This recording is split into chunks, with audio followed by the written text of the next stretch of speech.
अस्सलाम वालेकुम। मैं बोल रही हूँ कशिश एजाज और आज हमारे साथ बैठी हैं जब प्यार किसी से होता है कि फ़िल्म राइटर मासमा सिद्दीकी। आइए इनसे फ़िल्म के बारे में कुछ पूछते हैं। तो मासमा सिद्दीकी, आपसे हमारा पहला सवाल ये है कि सबसे पहले आपसे जानना चाहेंगे कि ये कहानी, ये फ़िल्म का ख़्याल आपके दिमाग में आया कैसे? जी, बहुत बहुत शुक्रिया आपका, आपने इस स्टूडियो में बुला के मुझे इतनी इज़्ज़त अफ़ज़ाई दी। फ़िल्म के ख़्याल की जहाँ तक बात करें तो हमारे एक बहुत ही ख़ास दोस्त हैं सागर सिद्दीकी साहब, और उन्होंने ही सोचा कि एक स्टूडियो से पहली फ़िल्म एक लॉन्च होनी चाहिए, बनानी चाहिए। तो बतौर राइटर उन्होंने मुझसे कांटेक्ट किया और हम लोगों ने मिलकर ये सोचा कि एक ऐसी फ़िल्म बनाते हैं जिस पे एक माशरे को अच्छा मैसेज भी मिले और एक फुल लव स्टोरी भी हो। तो जो फ़िल्म की शुरुआत हुई वो बहुत दिन पहले ही हम लोगों ने साथ में मिलकर किया। समझ लीजिए कि जनवरी से ये काम चला और अब जाकर ये इस मुकाम तक फ़िल्म पहुंची है। अच्छा बताइए कि फ़िल्म किस थीम पर आधारित है? क्या ये सिर्फ कोई स्टोरी है या कुछ और भी? फ़िल्म में जहाँ तक आपने नाम सुना, फ़िल्म का नाम है जब प्यार किसी से होता है, तो लोगों को सुनते के साथ ही ऐसा लग रहा है कि हाँ, ये एक पूरी फुल लव स्टोरी है भी लव स्टोरी, इसमें कोई नो डाउट। लेकिन इस फिल्म में मेरा जहाँ तक नज़रिया था फिल्म लिखने के टाइम तक कि मैं जो चीज़ लोगों को दिखाना चाहती हूँ कि माशरे का एक मैसेज, एक पैगाम कि किस तरह लड़कियों को कई जगहों पे दबाया जाता है, किस तरह उनकी ख्वाहिशों को दरकिनार किया जाता है। तो उसको थोड़ा सा उजागर करने के लिए, उसको लोगों की हल्की थोड़ा सोच बदलने के लिए फ़िल्म में लव स्टोरी के साथ साथ एक मैसेज देने वाली फ़िल्म भी बनाकर तैयार की गई है। आपने बहुत ही अच्छा जवाब दिया। जी शुक्रिया। तो आप बताइए, इस फिल्म की स्टोरी, स्क्रिप्ट और डायलॉग, लगभग सभी चीज़ एक राइटर के लिए एक साथ करना मुमकिन है?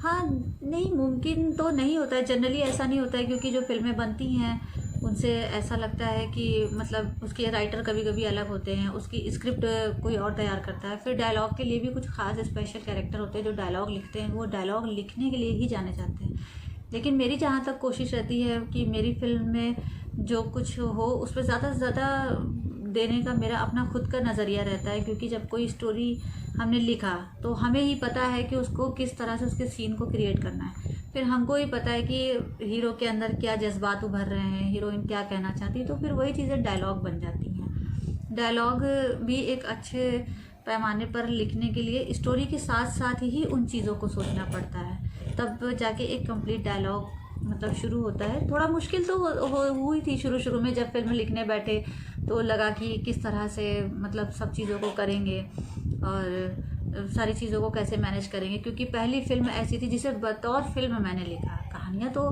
कहानियाँ बहुत लिखा अपनी लाइफ में, लेकिन वो कहानियाँ जब तक वो कहते हैं ना कि किताबों में होती हैं तो उतना डर नहीं लगता, लेकिन जब हम लोग उसे कोई फिल्म बनाकर ऑन स्क्रीन लाते हैं या लोगों को दिखाने की कोशिश करते हैं तो वहाँ पे बहुत सारी चीज़ों का ख्याल रखना पड़ता है, सोचना पड़ता है। क्या आप हम सबको बताएंगी कि आप कहानी लिखने के लिए बेस कहाँ से लाती हैं? मतलब आप अपना मूड कैसे तैयार करती हैं? हाँ, मूड का तो कुछ नहीं है, बस आपको बता दें कि मेरे मूड का कुछ बहुत ख़ास ऐसा वो नहीं रहता कि कहीं अकेले जगह हमें जाना है या लोगों से भीड़ से हटकर मुझे सोचना है, फिर एक टाइम बनाना है, कलम उठाना है। मेरी कहानी लिखने का जो डायरेक्शन होता है वो हमेशा रास्ता चलते हैं, हमेशा कोई ना कोई सीन देखकर, समाज में लोगों को देखकर, या कहीं हम ऐसी जगह गए हैं या जहाँ कोई दुख की बात हो गई है या कुछ ऐसा सीन शॉट देख लिया। अक्सर हम सफ़र में होते हैं, अक्सर हम जब फील्ड में होते हैं तो एक अच्छी कहानी, एक अच्छी सोच हमें हमारे फील्ड से ही मिलती है, उसके लिए कहीं जाने की ज़रूरत नहीं होती है। और मूड का ये है कि आपकी कैप्चरिंग कैसी है, आप लोग चीज़ों को देख किस तरह से रहे हैं, किस तरह से स्टोरी को समझ रहे हैं, क्या उसको रूप देना चाहते हैं। तो मेरी ये कोशिश रहती है कि कोई भी मसला अगर हम लिखते हैं, वो चाहे टीवी पर आए, चाहे सिनेमा हॉल में आए या कहीं भी आए, उसके पीछे किसी भी कहानी को बनाने की अपनी एक वो रहती है कि मूड उसके लिए कोई अलग से नहीं तैयार करना पड़ता है, वो उसी टाइम तैयार हो जाता है जब हम कुछ देखते हैं। बहुत खूब। जैसा कि हम जानते हैं कि आप एक आर्टिकल और फिल्म राइटर भी हैं, आप फिल्म लिखने की शुरुआत आपने कहाँ से की? फिल्म लिखने का शौक़ तो अगर हम सच बताएं तो हमें अपने बहुत बचपन से था। जब हम बहुत छोटे से थे तो समझिए कि जब मेरी उम्र 10-11 साल की होगी तब से मुझे फिल्म देखने का बहुत शौक़ था। और शायद मैंने अपनी लाइफ की 75 से 80% फिल्में सिनेमा हॉल में देखी हैं। सिर्फ मेरा शौक़ था। और फिल्म को क्रिटिसाइज़ करना, उसको देखना, उसमें क्या कमी है, क्या होना चाहिए, ये मेरा बहुत बचपन से शौक़ रहा है। और हमेशा हम अपने घर वालों को एक्टिंग भी करके बताते थे और उनको ये भी बताते थे कि किस तरह से फिल्में और क्या चीज़ होनी चाहिए। तो एक शुरू से ही शौक़ था। लेकिन जो लिखने का जो पैटर्न हमने पकड़ा, जो चीज़ों को लिखा, तो अब इसका ये शुरुआत मैंने 2011 से की और छोटी छोटी कहानियों का एक कलेक्शन बनाया जो माशरे से रिलेटेड हैं, हमारे जो हमें अच्छा मैसेज देती हैं। लव कहानियाँ भी हैं, मोटिवेशनल कहानियाँ भी हैं। तो 2011 से कंटिन्यू इस काम को मैं कर रही हूँ। अच्छा, आपकी इस फिल्म का कोई पसंदीदा डायलॉग है, बताइए। हाँ, फिल्म के पसंदीदा डायलॉग की क्या बात की जाए। फिल्म में दरअसल सभी डायलॉग मेरे ही लिखे हुए हैं। फिल्म में बहुत अच्छे अच्छे डायलॉग हैं, वो आप लोग देखिए है, बहुत रिक्वेस्ट है। उस फिल्म में जब आप देखेंगे तो आपको दरअसल डायलॉग बता कर शायद उतना मज़ा नहीं आता जितना मुझे लगता है फिल्म के साथ देखने से आता है। वैसे फिल्म में एक बहुत ही फेमस डायलॉग है जो सागर सिद्दीकी साहब ने अपने दोस्त मलंग से बोला है कि इश्क एक इबादत है और इबादत में दिल एक बार झुकता है, जो दिल बार बार कहीं झुक जाए वो इबादत नहीं होती है। तो ये भी मेरा भी फेवरेट ही डायलॉग है। आप एक फिल्म राइटर की दुनिया में कदम बढ़ा रही हैं, तो आप आगे भी इसी तरह स्टोरियाँ लिखेंगी? हाँ, मेरा ऐसा मानना है कि कहानी में लव के साथ साथ हमें एक मोटिवेशनल सोच डालनी चाहिए, जिसमें माशरे के लिए मैसेज होना चाहिए, जिससे जनरेशन कुछ सीखे, जिससे फिल्म देख कर जब लोग निकलें तो या उसको देख के एंड करें तो उनको पता चलना चाहिए कि अच्छा फिल्म में ये चीज़ थी और इस चीज़ को हमें ख़त्म करना चाहिए। मेरा मैसेज का जो नज़रिया है, तो हम आगे भी ऐसे ही फिल्में लिखेंगे लड़कियों के ऊपर। बहुत सारी लड़कियां आज के दौर में ऐसा है कि ज़रा सी बात में डर जाती हैं, घर में बैठ जाती हैं। उनको आगे बढ़ाने के लिए हर फील्ड में, हर अच्छी सोच में, पढ़ाई में, लिखाई में, एजुकेशन में, आपको हर फील्ड में एक करेज दिखाना होता है। तो उस करेज पर, उस पर, हर चीज़ पर हम फिल्म लिखना चाहते हैं कि लोग उससे कुछ सीखें। तो इस तरह की कहानियाँ आगे भी इंशाल्लाह आप लोगों की दुआएं रही तो लिखी जाएंगी। तो मेरा अगला सवाल आपसे ये है कि क्या बतौर फिल्म राइटर आपकी पसंदीदा मूवी है? हाँ, मेरी पसंदीदा मूवी है। कई एक मूवी ऐसी है जो जिससे मुझे बहुत वो मिलता है, इंस्पायरेशन मिलता है, जिससे मैं देख के बहुत मुतासिर होती हूँ।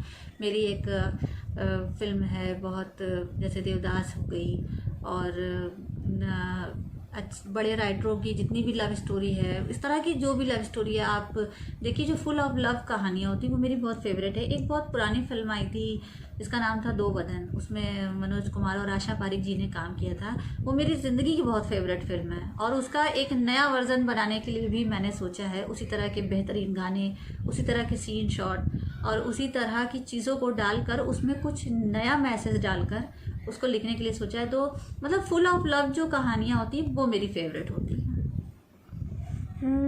तो अब आपका हम ज़्यादा वक्त ज़ाया नहीं करेंगे और अब एक आखिरी और सबसे इंटरेस्टिंग सवाल है कि आप जितनी अच्छी राइटर हैं उतनी ही खूबसूरत हैं। क्या कभी फिल्म में आने वाले समय में बतौर एक्ट्रेस काम करना चाहेंगी? हाँ, बतौर एक्ट्रेस कभी सोचा तो नहीं है। अभी तक मेरी कोशिश ये है कि मैं एक राइटर ही बनूं और एज अ राइटर मुझे फेमस होना ये मेरा एक कह सकते हैं कि ड्रीम है। मेरा एक बचपन से ख्वाब है कि मैं ऐसी कहानियाँ लिखूं, मैं ऐसी फिल्में बनाऊं कि जिसको एज अ राइटर लोग मुझे जानें कि हाँ, राइटर क्या सोच सकता है, वो कितना चीज़ों को गहराई से देख सकता है। तो मेरा एक्ट्रेस का इतना कोई सोचा नहीं है हमने, लेकिन हाँ, एक चीज़ कहना चाहेंगे कि कुछ मेरी कहानियाँ ऐसी हैं जो लिखी गई हैं, अभी उनको वो नहीं किया गया है। अगर वो कभी बनती तो उसमें कुछ रोल अदा हम करने के लिए सोचेंगे कभी आने वाले टाइम में। बहुत खूब जी, आपका बहुत बहुत शुक्रिया कि अब आप हमारे ऑडियंस को कोई एक मैसेज देना चाहेंगी किसी टाइप का? हाँ, ऑडियंस के लिए मैसेज बस यही है कि आप लोग तक स्टूडियो पर फिल्म रिलीज़ होने वाली है 20 जुलाई को, और फिल्म को देखिए, चैनल को लाइक करिए, पेज को सब्सक्राइब करिए और कमेंट्स बॉक्स में ज़रूर बताइए कि फिल्म में आपको कौन सा सीन अच्छा लगा या क्या कमी है क्योंकि ऑडियंस फर्स्ट होती है और जब वो किसी तरह का कमेंट्स करती है तो उसके हिसाब से चीज़ें और अच्छी होती चली जाती हैं, चीज़ों में फिनिशिंग आती है। हम लोग भी बतौर राइटर कोशिश करते हैं, डायरेक्टर, राइटर, प्रोड्यूसर, कि चीज़ों को अच्छा बनाए, लेकिन ऑडिशन हमारी हिम्मत होती है। इसलिए ऑडियंस से मेरी एक ख़ास रिक्वेस्ट है कि आप लोग ज़रूर फिल्म को देखिए और ज़रूर उसमें कमेंट्स बॉक्स में बताइए कि आपको क्या अच्छा लगा। साथ ही देश में हर जगह, सब जगह मोहब्बत बांटिए, एक दूसरे से प्यार करिए, माशरे में होने वाली छोटी छोटी सी गलतियों को सुधारने की कोशिश करिए, क्योंकि आप और हम मिलकर ही इस चीज़ को थोड़ा थोड़ा ठीक कर सकते हैं। और यही मेरी कोशिश होती है बतौर फिल्म राइटर कि हम कुछ ऐसी चीज़ें निकाल कर लाएँ, कुछ ऐसी बात निकाल कर लाएँ जिससे एक अच्छा मैसेज हमको मिले, सबको मिले और लोग अच्छे लेवल पे चीज़ों को सोचना शुरू करें। जी शुक्रिया। आपका बहुत बहुत शुक्रिया कि आप हमारे स्टूडियो में आए और आपने इतना अच्छा मैसेज दिया है हमारे ऑडियंस को। हम सब की ये दुआ है कि आप ऐसे ही फिल्में बनाएं और हमारे स्टूडियो में आती रहें। अब हम मिलते हैं 20 जुलाई को फिल्म के साथ। अल्लाह हाफिज़, गुड बाय। थैंक यू, शुक्रिया, अल्लाह हाफिज़।